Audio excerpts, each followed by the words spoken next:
Alright, so this is my first time riding a Class 3 pedal assist e-bike. And I found really going more than 2 is not necessary. If you keep it at 5, this bike has a really laid back feel to it. It's a beach cruiser.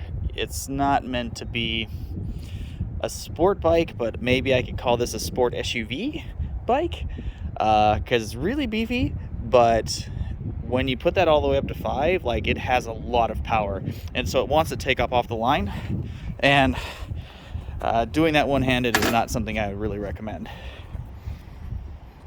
So I've had the bike for about 24 hours now, really been enjoying it. A couple of key points that I wanted to mention. First, I was getting a high-pitched resonant squealing sound from the front. This was not the brakes. I tried to adjust the brakes and they're rubbing a little bit now, so don't do that. Ride1Up, when I contacted them, they're like, hey, sometimes this little rubber gasket here can rub and it makes a high-pitched squealing sound. So I just took a little bit of grease, put that in my figure, rubbed it around, took care of the problem. So if you're hearing like a high-pitched squeal, it's probably that little rubber gasket right there. They also sent me a great video, and I'll see if I can attach it to this one, for adjusting this. That took care of the issue with the derailleur and the noise that it was making. It is the Surly Canard that has the 26x3 mountain bike tire that would be, from what I understand, compatible with this. However, the treads on here are plenty thick for the terrain that I have, so we're a mix between, park, grass, concrete, a little bit of dirt in the desert, so not a problem there. I really like the touches that Ride1Up made all over the bike, just with the matte material through here, the lines, the logos, how clean the Cafe Cruiser is, the transition that you have from the basically bike color to the black with the Ride1Up logo on there. Also, I mentioned that I have the Thule Yep Next Mini on here.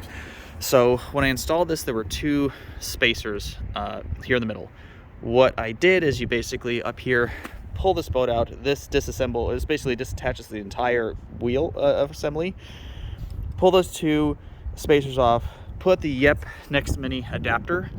And the 2 bolts, you tighten them down, but not very hard. You want this to be able to move around. And then I put the handlebars back on.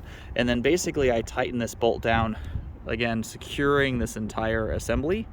And then that's when I secured the adapter, as well as the 2 Allen wrench bolts right here. And that seemed to be the right way to do it. If you guys have another way or another suggestion, love to hear about it. Yeah, been really liking it. This really feels like a sporty SUV is the only way to describe it. The bike looks big and heavy. It doesn't feel that way when I'm riding down the road. The frame is super solid. Like someone in the comments in the last one asked, hey, how's the frame feel? I don't notice any kind of difference. I mean, there's just so much stability with the big tube that you have there. I mean, again, only thing I'd recommend, if you're not used to Class 3 e-bike like I am, and not used to it, keep it a level 2 or 3 initially, unless you know for sure that you're going all out, because this feels very stable when I'm going 28 miles an hour down the road. Just the difference between 20 miles an hour with the Class 2 and 28 with the Class 3, you definitely tell if you hit something or you fall into it, there's a lot more energy involved there. So take it slow. This bike is a cruiser. This is meant to enjoy the ride. Now, one thing is, because you're more of an upright position, when you're going 28 miles an hour, there's a lot more wind basically hitting against my chest. I can feel that.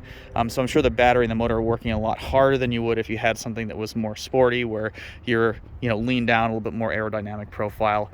Really like as well, because, of course, now that I have this, my wife wants to get one too, is that the seat has markings on the back, so you can quickly adjust to whatever rider you have on there. That's been nice.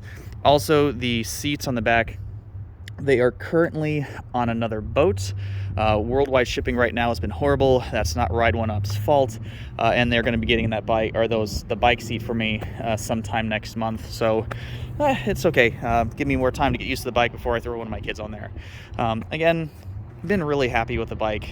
If you get this, it's a good build quality, great components. It's really fun to ride around, and you really won't be disappointed with the decision to get the Cafe Cruiser. I am curious to see, or I wish I could see, what the cream color, which is that kind of white, looks like in person. Maybe I'll get that one for my wife. Thanks so much. You have a great day.